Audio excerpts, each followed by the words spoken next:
So the recommendations, according to the World Health Organization, is that kids don't consume more than 6 teaspoons of sugar a day. And that sounds like a lot, Alana, but actually a lot of the sugars that they consume are what we call kind of hidden sugars, and they're not hidden, they're in plain sight, but we don't often realize that they are there.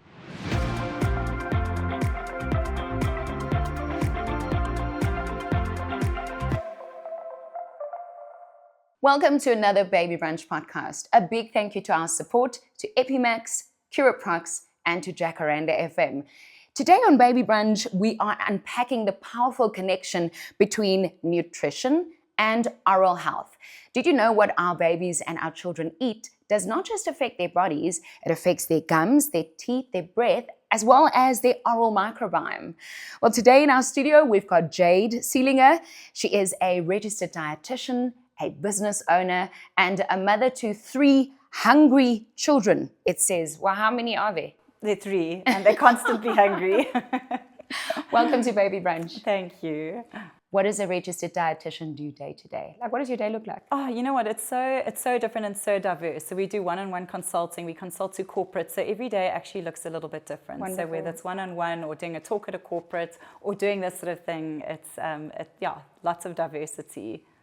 What does nutrition and oral health have in common? So the way I think about it, Alana, is that oral health is almost like your mouth is the front door to nutrition.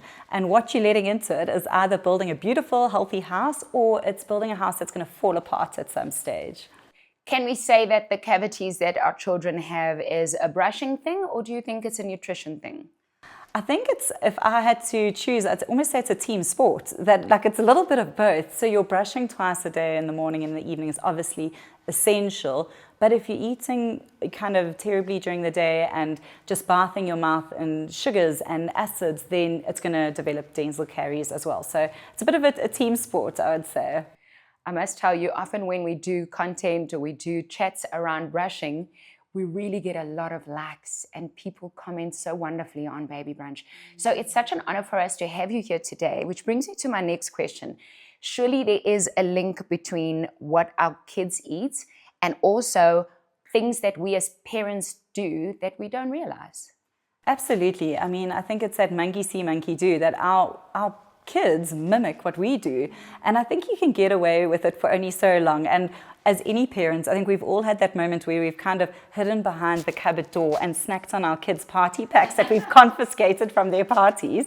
And there's just only so long that you can do that for before they start picking up on your habits and kind of going, oh, well, mom's eating like this, or dad's always getting takeaways, so I want those as well. I realized more recently that we as parents are the problem because we fill this fridge with so many nice things, and now my children can walk. Yes, they can open the fridge and actually choose whatever they want.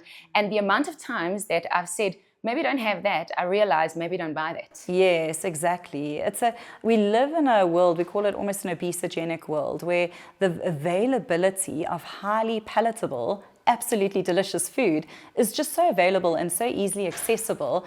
And so our kids, when it's available and kind of at eye level when you open the fridge, they're going to grab it and eat it because it's right there for them. All of a sudden, I'm thinking about habits. I mean, if there's one habit that we as parents could reduce or change, what would it be, especially when it comes to diet? Because I think that's where the cavities lie.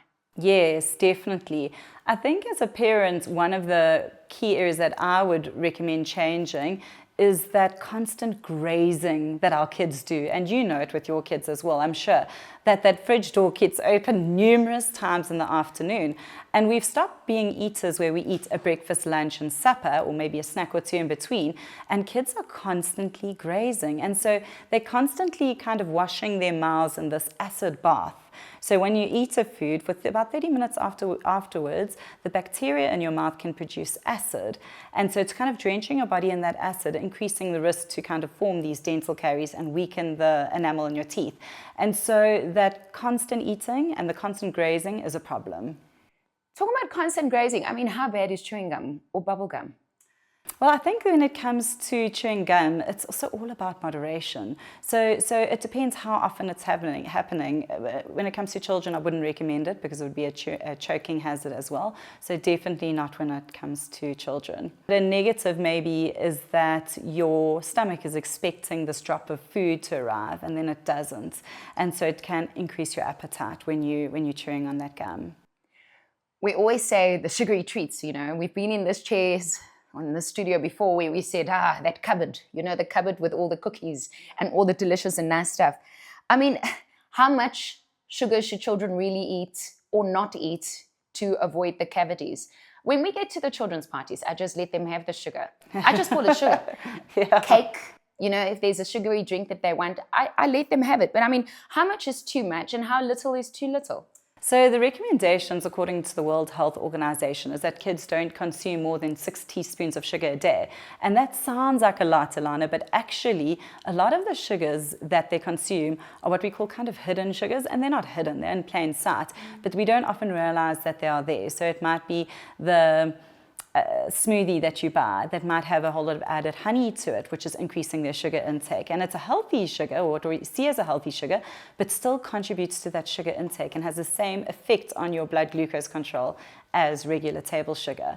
So it's being aware of all the areas that your children are getting sugar that you might not even be aware of. Okay, Jade, you didn't know this, but it's time for a game of true and false. Ooh! Crunchy fruits and veggies clean the teeth while eating them. True or false? Is it a myth? True, there's some truth to it. So why is that the crunchiness and the crispness can remove some of the plaque that's on the teeth, does not replace brushing. So you still need to brush your teeth twice a day.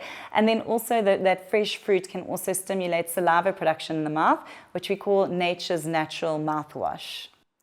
Teeth are forever, but your stomach is too. You should just treat your tummy and fill it with as much yummy food as you can. Sis Alana. No, I'm reading this. This is they gave me this question to ask you. Okay, I added it in. But can't we just, we living this life like we are immortal? And it is a problem.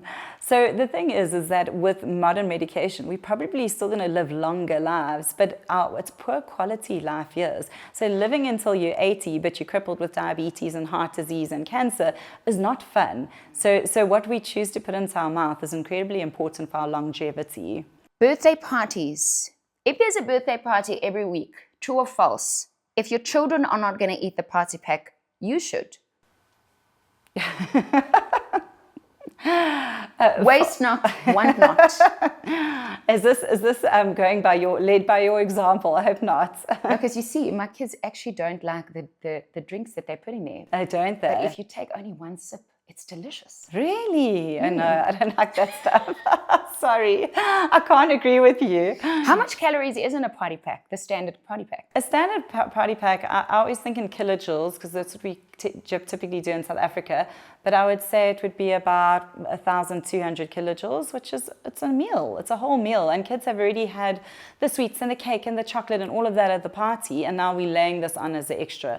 So as a rule of thumb, my kids know when they get in the car, they hand it over. And either we give it away at the robot to the next person waiting or begging. It goes to someone who needs it. Sustainable. Yeah. Or it goes into the sweetie jar and it gets used in treats on a Friday in their lunchbox. So interestingly enough, question, how long, if you had to take a party pack with 1,200 kilojoules in it, how long would it need to last the average child really, instead of gobbling it all up in one serving? So a bite-sized treat would be equivalent to about 350 kilojoules, which would be a small packet of Smarties or a small packet of chips. Okay, 2 apples. So that should be 3 snacks then, if you've got like kind of 3 items in your party pack. Should we be kilojoule counting when it comes to our children? Should we say it out loud, or is it something that you keep a secret and you say, you've had enough, eat all the blue Smarties and tomorrow you eat the pink ones? I don't think so, Alana. I don't think we need to be kilojoule counting. I think we need to kind of take a step back and look at the bigger picture and go, are children eating 5 portions of fruit and vegetables a day? Are they getting the 3 a day dairy that they need? Are they getting lean proteins with every meal and snack? So for me, that's more important than going kind of, what do we need to exclude? What do we need to include more of in their diet? If we had to look at the typical diet of the child, I mean, what if we're starting from scratch? You are starting at solids and baby needs to eat. How do we get a guideline other than just the moms on the playground talking as to what our children really need to eat? Would you say it's a team effort with our pediatrician or dietitian? Do you think we should rely on Google and the books? I mean, what's your go-to for advice? So the recommendation is, well, I think it's tricky these days. I think there's so much food noise, and we've got an overload of information available on social media, and wherever we look, there's information on what we should be doing, and I think it can be incredibly overwhelming. When it comes to healthy eating, it's back to basics. So it's going, again, is your child getting whole grain, high fiber, carbohydrate? Are they eating the same as the family eats? Are we going back to just normal real food? If the family is eating fish, potatoes, and pumpkin and beans, your child should be eating that pureed up. So it's just as simple as that. We tend to overthink it and think that they need these very fancy, expensive, frozen children foods. It's not that. It's grabbing a can of pilchards and blending it together with some brown rice and some green beans, like I said, and getting just real whole food in is important. Just in terms of making the small changes at home, what can us as mothers do? And I want to quickly share. When our babies are small, I often meet the mommies and they feel like they need to lose weight because they've just had baby. Now everyone goes into an exercise routine and they manage to lose the weight. Then eventually we pick it up again because we're going into a perimenopause, menopause, at some podcasts that we've done on the show before.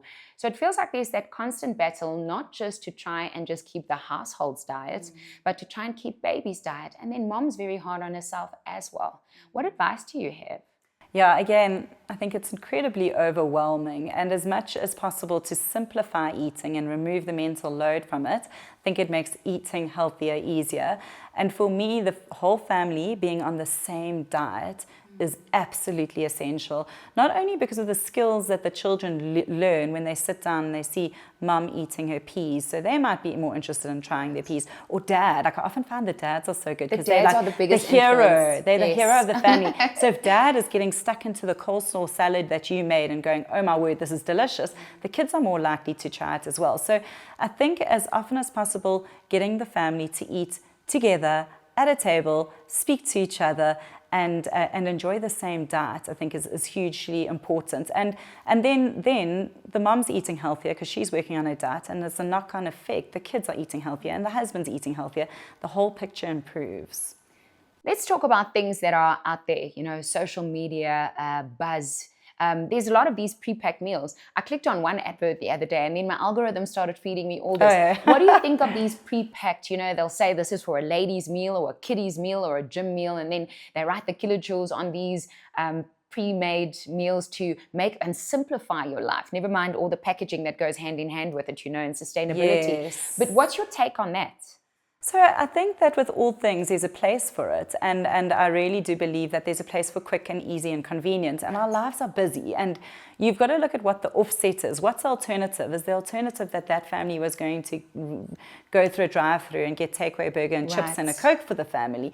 Well, then the packaged convenience food is definitely a better option.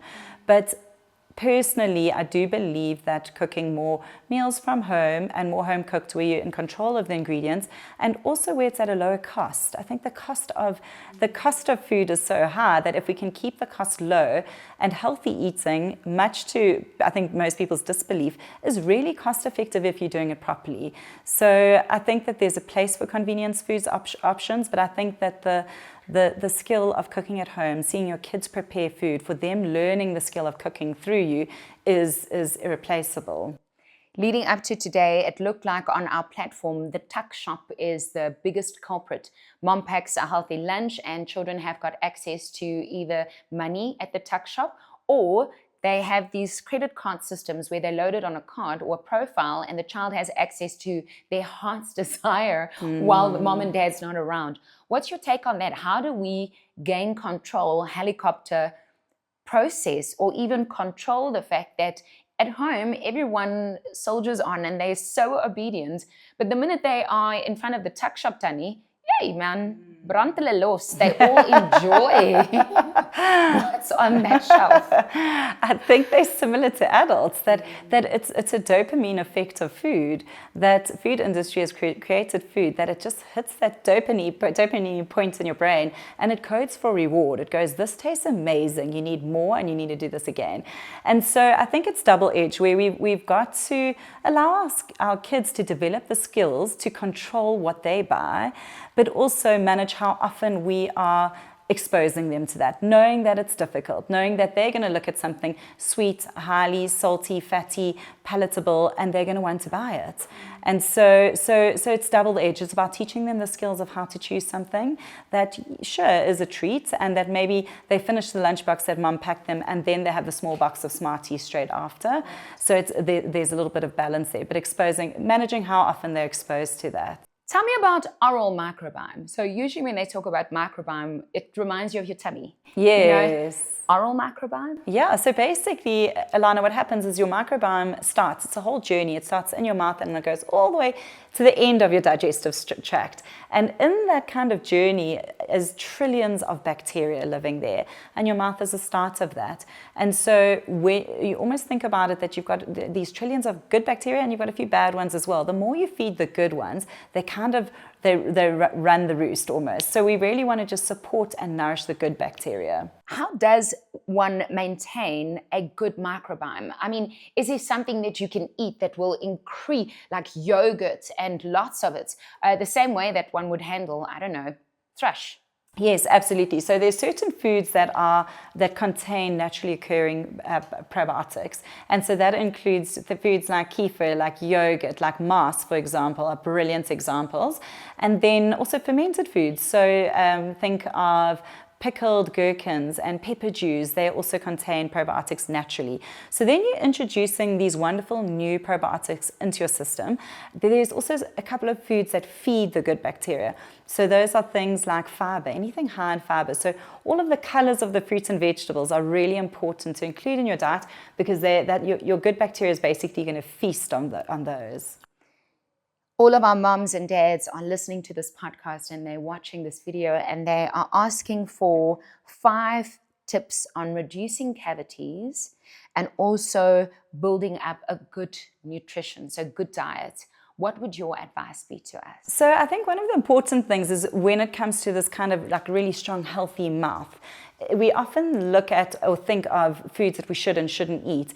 But what we must remember as well is that there's certain foods that are building blocks for these wonderful, strong teeth. So making sure that your children are including calcium in their diet, so that we're going to get from dairy, and the recommendation is you have 3 a day dairy. So it's 3 portions of dairy a day, whether you're having mass or yogurt or milk or cheese, but including that in kids' breakfast and lunches and snacks as well. So the calcium is very important, vitamin D is important, phosphorus, vitamin A, and vitamin C. So there's a balanced diet that's going to cover all of those. So I'd say that making sure you're getting the right building blocks is hugely important. The other thing I would say is to kind of take bite breaks, where we're not constantly biting and constantly grazing, to have bites in between, breaks in between bites. My kids call it a food break. Yes, that's good. What, when they eat food or when they don't eat food? When they don't eat food, you're having a food break. Yes, it's a good thing, and we need those so that, like I said, you're not constantly washing your teeth in these acids. And then I think also just an easy one is to replace sugary drinks or fruit juices with water, so that you're cleaning your mouth with water frequently during the day. Off topic and not pertaining to our children, but definitely to our moms and quick fads out there. What is your take on injectables and things to speed up this process of having to lose weight when we're not on the spectrum of any diabetic disease? Well, I think that you've got to look at whether this patient is indicated for such a drug.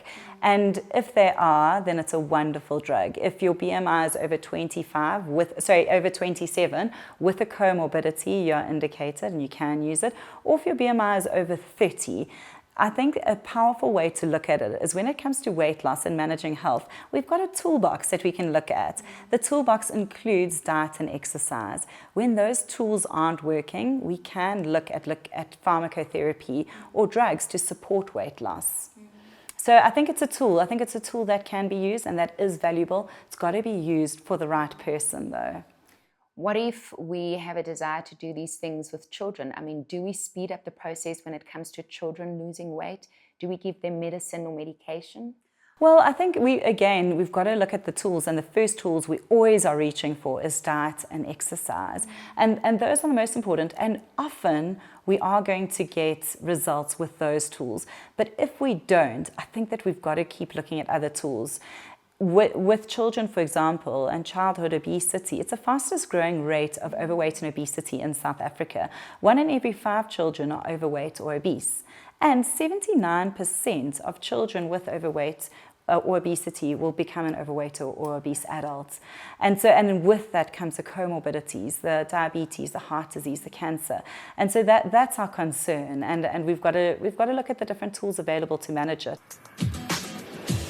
Jade Seeliger is in our Baby Brunch studio, and we're building a plate, yes, a delicious one with our basket of food. I promised you on our podcast that we're going to eat today, so here it goes. Jade? No, that's too big a portion. You've got to put that one back. This okay. is it.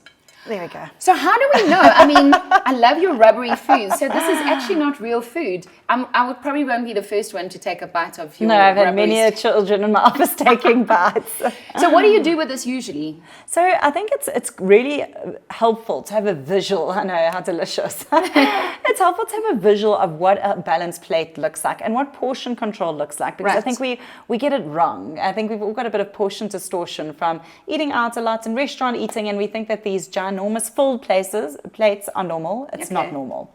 So this is about how to build a balanced plate. So okay, I'm actually not going to start with the protein. So let's do a dinner. I want to have a dinner. Okay, fill my plate with a dinner. Thank you. So first up, where people go wrong is you must remember that the veggies, so that's my asparagus, my beetroot, I'm going to get all the colors going. Your beetroot is a bit dusty. Yeah, that needs a bit. Beetroot's not looking good, but you need color on your plate, and the vegetables need to be the hero of the plate. So they take up the bulk of the plate. They're 90 to 95% water, so they add weight and volume. They fill up your stomach. They make you feel full. And water also makes us satisfied. Yes. So I like that. It makes us satisfied, and it helps probably. Yeah, so absolutely high in water, also high in nutrients, vitamins and minerals and fiber. Wonderful. So that's your base. That should be the hero. And most people are doing that on their plates. They're having a puny little salad and something little. It's just not enough. Okay, so question. All right, so on my plate, is it a starch thing? Is it a green thing? What are we balancing? It's variety of colors when it comes to your vegetables, particularly because the different colors expose you to different vitamins, minerals, and antioxidants. Got you. Then we would add a starch, and your starch could be something like legumes, so lentils or chickpeas or beans, which is a fabulous. It's got starch and protein in it, and they're incredibly high in fiber. Sure. So you could add that onto your plate, or alternatively, you could do something like, if you're going to do a mashed potato, or if you're going to do pap, for example, that's the portion. All right. So let's say I want to replace, which vegetable is this one? Carrots. Okay. So I'm going to replace my yellow carrots. What would I replace it with? So you could place it with some butternut or pumpkin, or you could add some green beans, but this is going to be a bit green heavy. But okay, so is this butternut? That's butternut. Okay, so I'm doing butternut, some asparagus and green beans. Yep. Okay, that's asparagus. and beetroot. Beetroot. Okay, and I've got pap or mashed potato with the skin on, hopefully when you mash it. Where's the meat? Okay, so the meat is coming. So the meat is, if you were to do a chicken breast, that would be your portion of chicken breast. Or if you were to do a fatty fish, where is it? My fish is missing. No, I did have it here somewhere. I'm sure I just saw it. No. It's like a funny little... There's cake. Oh, here it is. There we go. So your protein is small, and I think that's where a lot of people tend to overeat, is they kind of go, carbs are terrible, let's take that off and let's double up on protein and eat a lot of that.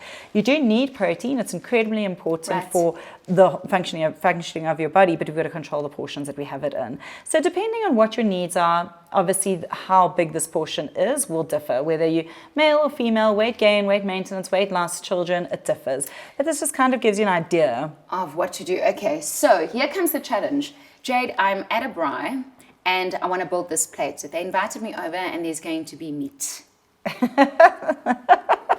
Here's your meat. There we go. Okay, so let's build the plates. You've been dying to use that. Oh. So I would do a similar thing. Let's just see what I've got.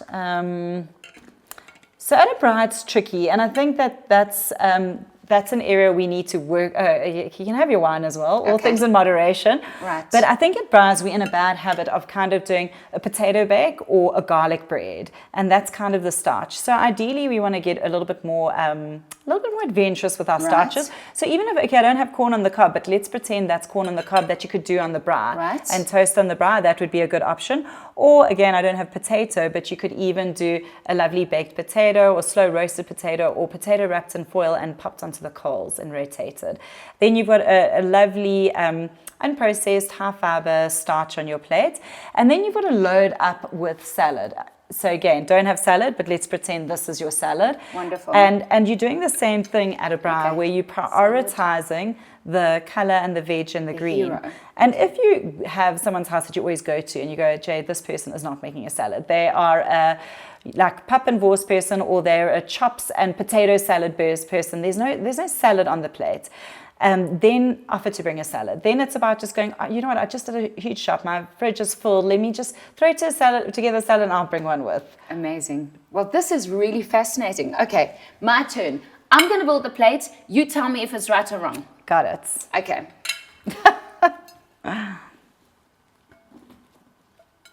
Oh, wow. Do I need to even tell you?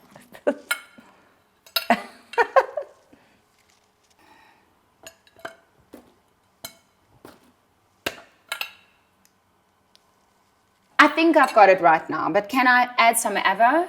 So the weight on this plate is not right. I would bulk up with more vegetables so that you're getting satiety from the veg.